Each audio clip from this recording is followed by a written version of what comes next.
When they're contributing, they have to understand the broader picture or the aspect. So one is that you have work goals assigned, and then you have bigger goals, because the responsibility of an organization head or an organization which is employing so many people and getting people to spend times in their setups and stuff also has to be responsible and has to have a vision, or it has to have something in mind for the people who are spending time in their offices the whole day are also kind of getting affected by your culture.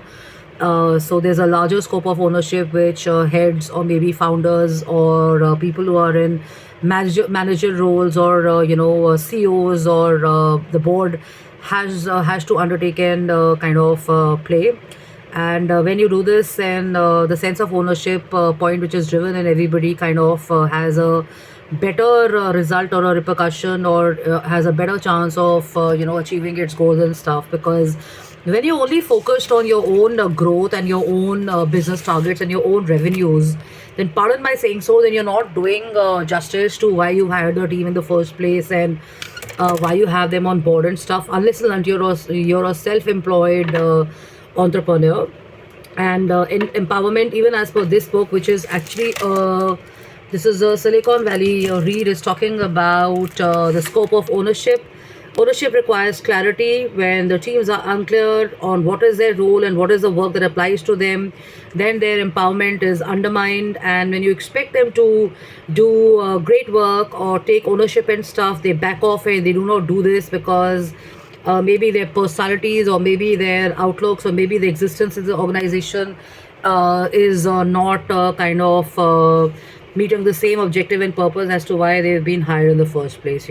So a lot of people take up their jobs, or they kind of join organizations thinking out short-term perspectives of earning monies and kind of getting occupied, or kind of killing time and stuff, or just wanting to do a on the job kind of a thing. But then when you look at the longer vision or the longer role, it becomes a little complicated, because they're not able to nail as to why they are actually in the organization. So very important ownership, and very important is to empower people. And at times you may not even have to do that. Maybe the person himself or herself will take accountability and responsibility of what they're doing, because they're conditioned that way, or they're made that way, or maybe they have bigger goals and roles that they want to kind of be a part of and stuff. And this is where the alignment of the entire board, along with the junior level people and people on different levels, happens.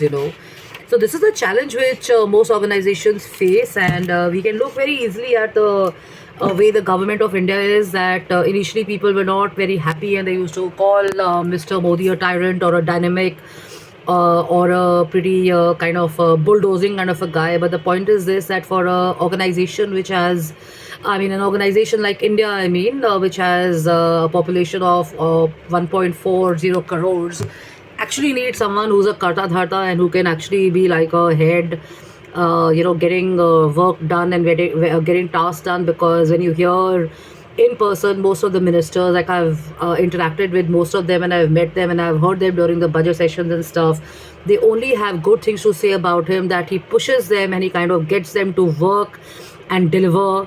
And this is what they enjoy the most and stuff. And when this kind of proactive or an active work happens, then people who are working as a part of the team also kind of automatically get into the system and start delivering.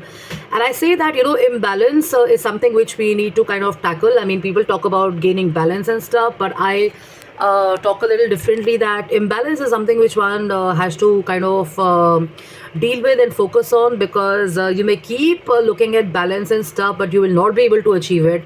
But the moment you get to know that why is there an imbalance and what is going wrong, then you're able to kind of correct it and stuff.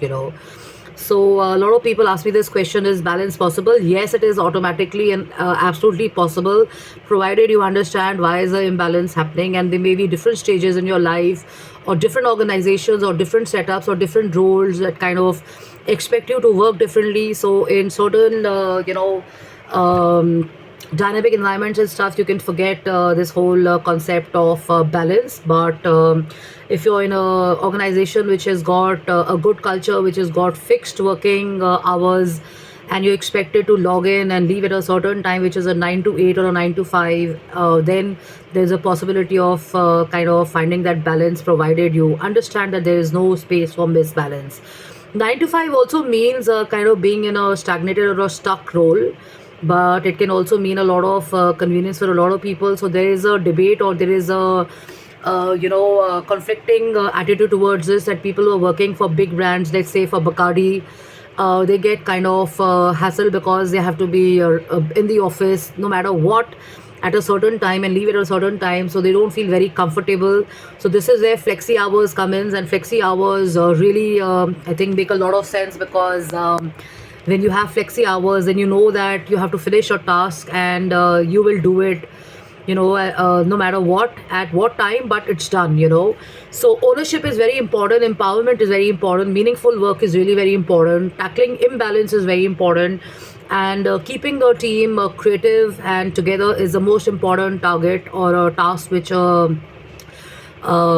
employer, or maybe an organization, or maybe an owner of a business has to look into. I mean, these are a few tips I can give you, and the talk was basically about, or the thought share was about ownership. So take ownership and move forward, and do not think about how depleting long hours of work can be. Sometimes you will totally love it. I mean, I remember this phase before Corona. I would be in the office in the morning, and I didn't want to leave the office after 8, because I love my work. So choose something which you love doing, and you will enjoy doing it even more. So I'm on justinkapani.im@gmail.com. Happiness is a big quotient. We've been talking about it. And I feel along with happiness also comes joy, also comes creativity, also comes team spirit and stuff. So rather than looking at differences, it's also a good idea to look into what is sinking and what's not. So justinkapani.im is my email address. You can write into me here, and we're in Sector 4 Noida for now, and it is possible to have a meeting wherever and anywhere possible. And the tip for the week is that try and soak up some international language and spend some time in different environments and stuff, because that will give you an additional boost, and you will learn more about people, cultures, environments and stuff. More bonding happens. So when you hit back to your offices on a Monday morning, you will again be far more enthused rather than feeling depleted.